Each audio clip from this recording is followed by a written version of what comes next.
Meg Cabot. Thank you for being here. I'd just like to say thank you to Mission Viejo Library for giving me this opportunity, and Meg Cabot for giving me this opportunity to do this interview. Well, thank you, Marisa. It's really nice to meet you. It's nice to meet you too. I'm so excited. So, my first question is, out there in the world, there are a lot of girls like me who go and take your characters beyond the books and go online and actually start role-playing as them. And how do you feel about your characters taking on a life of their own?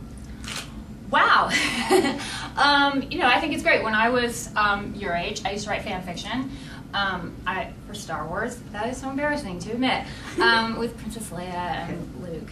That was before we knew that they were brother and sister, which is disgusting. And so actually I think it's great, because I think it's a really great way to, if you want to be a writer or screenwriter or whatever, to exercise and, learn how to, write. And I don't want to read it though, because I think it's weird, because sometimes, you guys do stuff with the characters that I wouldn't do.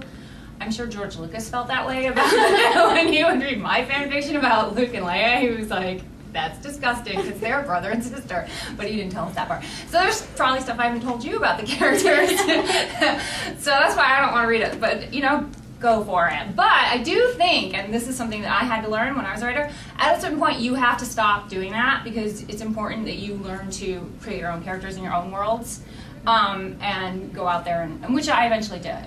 But I would have liked to have just stayed in the world of Star Wars, but the important thing is you can't earn any money doing that, because they're not your characters, and I was like, hey, this is kind of a waste of time. After I learned that Luke and Leia were brother and sister, I was like, dang it! I wasted all that time! And by the way, I can't get any money for those hundreds and hundreds of pages, so I'm gonna go make my own story, so.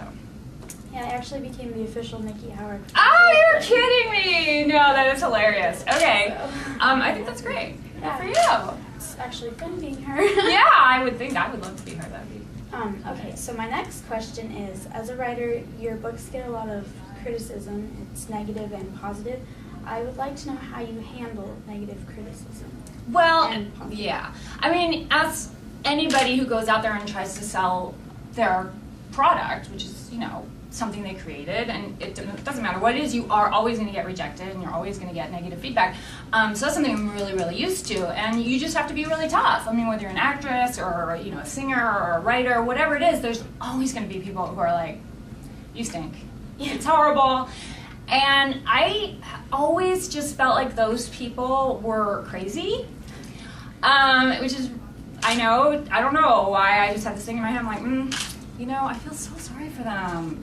It's really sad. And actually I read this article about a really talented actress who was in an acting class, and there were 100 other people in the class, and the head of the class looked at them and he was like, I just want to tell you that out of you 100 people, only one of you is going to make it.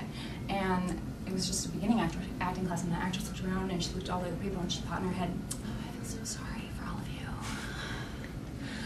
And it was Cameron Diaz. Oh, wow. Yeah, and I feel like I hadn't read that article when I heard it, but I was like that about my writing. I was like, wow, I feel so sorry for these people who are rejecting me, because someday I'm going to be super famous and they're going to really regret this. And you just have to be such a snob that way. Like, it's horrible, but you just have to have that attitude. So I know that sounds awful, but you really kind of do. So, because you have to be your own biggest fan. Yeah. So I guess she was kind of that way. I hope that's who it was, but it was somebody like that. I hope Cameron Diaz doesn't watch this and go, why is she spreading this rumor about me? But it was somebody like that. Anyway, so there you go. Thank you. But you should kind of take what they say. Like, if what they're saying is kind of a little bit true, you should be like, maybe I should. But not. Don't listen to me. Go on. Yeah. Yeah. So except the part about being really believing in yourself. Go ahead. So my last question is, what is your writing process like? From going from your inspiration to beginning to write a book, to taking it to your publisher, having it published, and then having it sell and become, a #1 bestseller. What is your process for that? Well, it's when you're just starting out. It's a little bit different when you're just starting out. But you would get your idea and you would write it down, obviously, and then you would develop the story, and then you would try to find an agent, and then the agent would then try to find the publisher, and then so it goes from there. But if you're already published, like I am, what I would do is first I would get the idea and I would call my editor and I'd be like, hey, what do you think about this idea? And then the editor would say, I think it's good. Then you should write it. So there's two different kind of ways to go.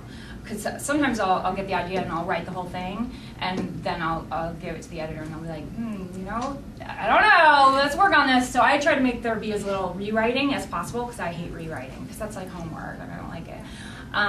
So there's a lot of work involved. There's a lot of writing and revising, and I don't like the revising part. So I try to limit that by telling them the idea first and where I want to go before I do all the writing, because I don't want to have a lot of rewriting. Yeah. So I'm lucky because I've already been published. But when you're just starting out and you haven't been published yet, you've got to write the whole book out and then try to sell it.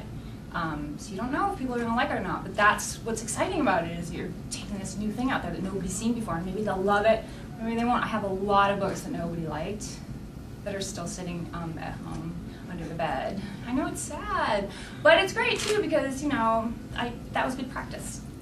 So. Okay, so thank you so much for doing this interview, and I just want to say Happy Earth Day. Thank you. Happy Earth Day. It was great to meet you, Marisa. Thanks.